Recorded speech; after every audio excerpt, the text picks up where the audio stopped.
Hi, എല്ലാവർക്കും നമസ്കാരം. പുതിയൊരു വീഡിയോയിലേക്ക് എല്ലാവർക്കും സ്വാഗതം. ഇന്നത്തെ വീഡിയോയിൽ ഞാൻ പറയാൻ പോകുന്നത് ഫോട്ടോഷോപ്പിൽ ടെക്സ്റ്റിന് എങ്ങനെയാണ് സ്ട്രോക്ക് കൊടുക്കുന്നത് എന്നാണ്. ഞാനൊന്ന് കാണിക്കാം. ഇത് രണ്ട് ടെക്സ്റ്റുകളാണ്. ഇത് സ്ട്രോക്ക് ഇല്ലാതെയും ഇത് സ്ട്രോക്കോട് കൂടിയും. അപ്പോൾ ഇതുപോലെയുള്ള ടെക്സ്റ്റിന് ഫോട്ടോഷോപ്പിൽ എങ്ങനെയാണ് ഇതുപോലെ ആക്കി സ്ട്രോക്ക് കൊടുക്കുന്നത് എന്നാണ് ഇന്നത്തെ വീഡിയോയിൽ നമ്മൾ നോക്കുന്നത്. നമുക്ക് നോക്കാം. വീഡിയോയിലേക്ക് കടക്കുന്നതിന് മുൻപ് ഒരു കാര്യം, നിങ്ങൾ ഇതുവരെ എൻ്റെ ചാനൽ സബ്സ്ക്രൈബ് ചെയ്തിട്ടില്ല എങ്കിൽ സബ്സ്ക്രൈബ് ചെയ്ത് ബെൽ ബട്ടൺ അമർത്തുക. അപ്പോഴായിരിക്കും ഞാൻ അപ്ലോഡ് ചെയ്യുന്ന ഓരോ വീഡിയോയും നിങ്ങൾക്ക് നോട്ടിഫിക്കേഷനായി ലഭിക്കുക. നമുക്ക് വീഡിയോയിലേക്ക് കടക്കാം. അതിനുവേണ്ടി ഞാൻ ആദ്യം ഫോട്ടോഷോപ്പ് ഓപ്പൺ ചെയ്യുന്നു. ഫോട്ടോഷോപ്പ് ഓപ്പൺ ചെയ്തതിന് ശേഷം പുതിയൊരു ഷീറ്റ് ക്രിയേറ്റ് ചെയ്യുന്നു. ഇവിടെ വന്നിട്ട് ന്യൂ കൊടുത്ത് പുതിയൊരു ഷീറ്റ് ക്രിയേറ്റ് ചെയ്യുന്നു. നിങ്ങൾക്ക് ഇഷ്ടമുള്ള സൈസിൽ ക്രിയേറ്റ് ചെയ്യാം.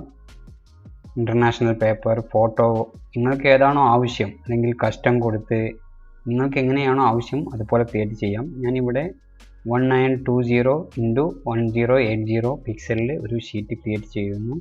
ഓക്കെ കൊടുക്കുന്നു. ഇപ്പോൾ ഇവിടെ ഓൾറെഡി ഷീറ്റ് വന്നു കഴിഞ്ഞു. ഇനി നമുക്ക് സ്ട്രോക്ക് കൊടുക്കുന്നതിന് ടെക്സ്റ്റ് വേണം. ഞാൻ അതിനു വേണ്ടി ഇവിടെ ടെക്സ്റ്റിൽ ക്ലിക്ക് ചെയ്യുന്നു.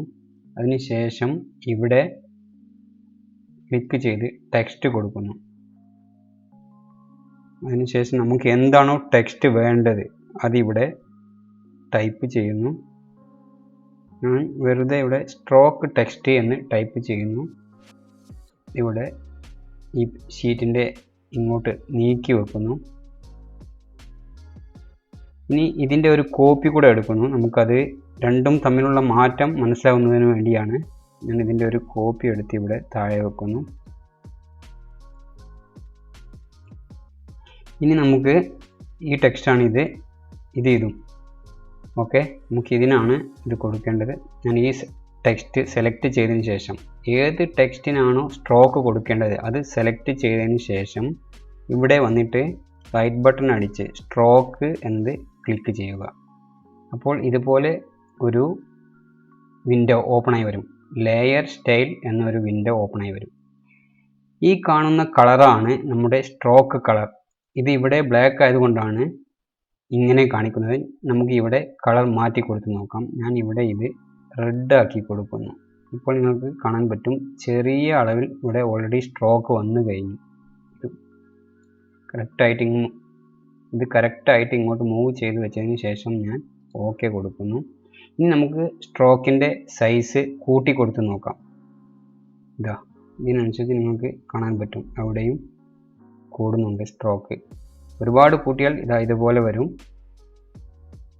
നമുക്ക് എത്രയാണോ ആവശ്യം അതിനനുസരിച്ച് വെക്കാം. നമുക്ക് ആവശ്യമെങ്കിൽ ഇവിടെ ടൈപ്പ് ചെയ്തും കൊടുക്കാം. ഞാനിവിടെ 10 എന്ന് ടൈപ്പ് ചെയ്ത് കൊടുത്ത് ഓക്കെ കൊടുക്കുന്നു. അതിനുശേഷം താഴെ വന്നാൽ കാണാൻ പറ്റും ഔട്ട്സൈഡ്, ഇൻസൈഡ്, സെൻറ്റർ. ഇത് നിങ്ങൾക്ക് കാണാൻ പറ്റും. ഇത് ക്ലിക്ക് ചെയ്യുമ്പോഴുള്ള മാറ്റം. ഔട്ട്സൈഡ് ക്ലിക്ക് ചെയ്യുമ്പോൾ ഈ നമ്മൾ കൊടുത്ത ടെക്സ്റ്റിൻ്റെ ഔട്ട്സൈഡ് ആയിട്ടാണ് വരുന്നത് സ്ട്രോക്ക്. ഇൻസൈഡ് നിങ്ങൾക്ക് കാണാൻ പറ്റും ഇതുപോലെ ഉള്ളിലേക്ക് തള്ളി നിൽക്കുന്ന പോലെ. ഇനി സെൻറ്ററും ഏകദേശം നമ്മുടെ ഔട്ട്സൈഡ് പോലെ തന്നെ കാണിക്കും. ഞാൻ ഔട്ട്സൈഡ് തന്നെ ആക്കി കൊടുക്കുന്നു. ഇനി താഴെ കാണുന്നത് ഒപ്പാസിറ്റിയാണ്. ഒപ്പാസിറ്റി ഇത് സ്ട്രോക്കിൻ്റെ ഒപ്പാസിറ്റിയാണ്. ഇത് കുറച്ച് കൊടുത്താൽ നിങ്ങൾക്ക് കാണാൻ പറ്റും സ്ട്രോക്കിൻ്റെ കളർ കുറഞ്ഞു പോകുന്നത്. അത് നിങ്ങൾക്ക് ആവശ്യാനുസരണം വെക്കാം. ഇനി ഈ കളറ് നിങ്ങൾക്ക് ഇഷ്ടമുള്ള കളർ കൊടുക്കാം. നിങ്ങൾക്ക് ഏതാണോ ടെക്സ്റ്റിന് കളർ വേണ്ടത്, ബ്ലൂ വേണമെങ്കിൽ ബ്ലൂ കൊടുക്കാം. നിങ്ങൾക്ക് ഏതാണോ കളർ ആവശ്യം, ഇനി ഗ്രീൻ ആണെങ്കിൽ നിങ്ങൾക്ക് ഏതാണോ ആവശ്യം അത് കൊടുക്കാം. ഞാൻ ക്യാൻസൽ ചെയ്യുന്നു. ഇനി ഇവിടെ വന്നു കഴിഞ്ഞാൽ ഗ്രേഡിയൻ്റ് അത് കാണാൻ പറ്റും. നിങ്ങൾക്ക് രണ്ട് കളറായിട്ട് സ്ട്രോക്ക് കൊടുക്കണമെന്നുണ്ടെങ്കിൽ ഇതുപോലെ ഇങ്ങനെ കൊടുക്കാൻ പറ്റും. ഞാനതെല്ലാം ക്യാൻസൽ ചെയ്യുന്നു. അത് നിങ്ങളുടെ ആവശ്യാനുസരണം നിങ്ങൾക്ക് കൊടുക്കാം. ഇനി പാറ്റേൺ ഇവിടെ വന്നാൽ പാറ്റേണും കാണാൻ പറ്റും. ടെക്സ്റ്റിന് നമ്മുടെ സ്ട്രോക്കിന് പാറ്റേൺ കൊടുക്കുന്നതാണ്. ഞാൻ അതൊന്നും കൊടുക്കുന്നില്ല. കളർ തന്നെ ആക്കി കൊടുക്കുന്നു. അത് ഓക്കെ കൊടുക്കുന്നു. അപ്പോൾ ഈ രണ്ട് ടെക്സ്റ്റും തമ്മിലുള്ള മാറ്റം നിങ്ങൾക്ക് മനസ്സിലായിട്ടുണ്ടാകും. അപ്പോൾ ഇന്നത്തെ വീഡിയോ ഇത്രയേ ഉള്ളൂ. ഫോട്ടോഷോപ്പിൽ ടെക്സ്റ്റിന് സ്ട്രോക്ക് കൊടുക്കുന്നത് എങ്ങനെയാണെന്ന് നിങ്ങൾക്ക് എല്ലാവർക്കും മനസ്സിലായിട്ടുണ്ടാവും എന്ന് വിചാരിക്കുന്നു.